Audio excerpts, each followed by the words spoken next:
वो अपने घर में टेस्टिंग कर रहा था बॉम्ब्स की। उसके 3 हैंडलर्स थे। उमर की बम फैक्ट्री, जी न्यूज़ पर इनसाइड स्टोरी।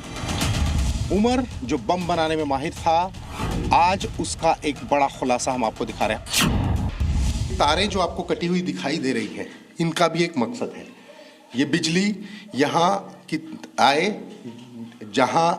यहाँ छुपाना हो कुछ तो ना आए, तो यहाँ से कुछ दिखाई न दे, कोई लाइट ना जले, और जब वो चाहें बिजली का कनेक्शन ले लें। ये उसके लिए तार जोड़ना खोलना ये उसका काम था। सामान जो रॉ मटेरियल है इस कमरे में होता था। क्यों इस चीज़ को चुना गया, वो भी एक उसकी भी चीज़ें हम आपको बताएंगे।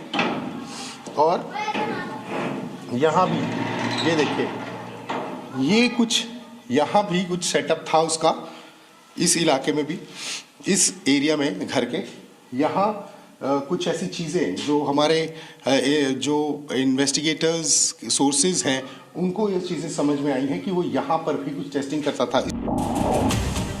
उमर की बम फैक्ट्री तक सुरक्षा एजेंसियां डॉक्टर मुजम्मिल से पूछताछ के बाद पहुंची हैं। खुलासा हुआ है कि डॉक्टर उमर, डॉक्टर मुजम्मिल और doctor Adil encrypted messaging platform Telegram के जरिए जैश के 3 पाकिस्तानी हैंडलर्स फैसल, हाशिम और उकाशा के सीधे संपर्क में थे।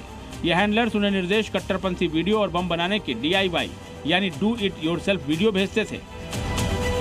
दिल्ली ब्लास्ट की जांच कर रही एजेंसियों का मानना है कि डॉक्टर उमर इन तीनों में बम बनाने में माहिर था, इसीलिए उसने अपने घर पर लैब बनाई थी, और जिस घर को किराए पर लिया गया था उसके आसपास आबादी बहुत ही कम थी, जो इन आतंकियों के बम फैक्ट्री के लिए पूरी तरह से मुफीद थी।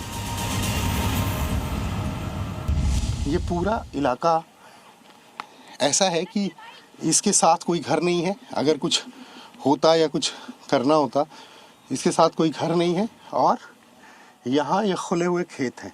तो ये एक सेफ जोन था। दीपक, सारी तस्वीर एक बार दिखा दीजिए, पूरा घुमा दीजिए और दिखा दीजिए। तो ये एक सेफ जोन है।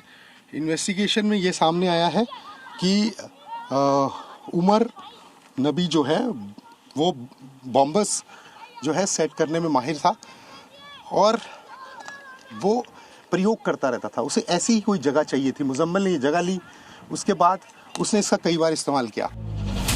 इसी घर में आतंक की लैब थी, उसकी वजह भी है क्योंकि जिस घर को किराए पर लिया गया था वहाँ इन आतंकियों ने टेम्परेरी सेटअप बना रखा था।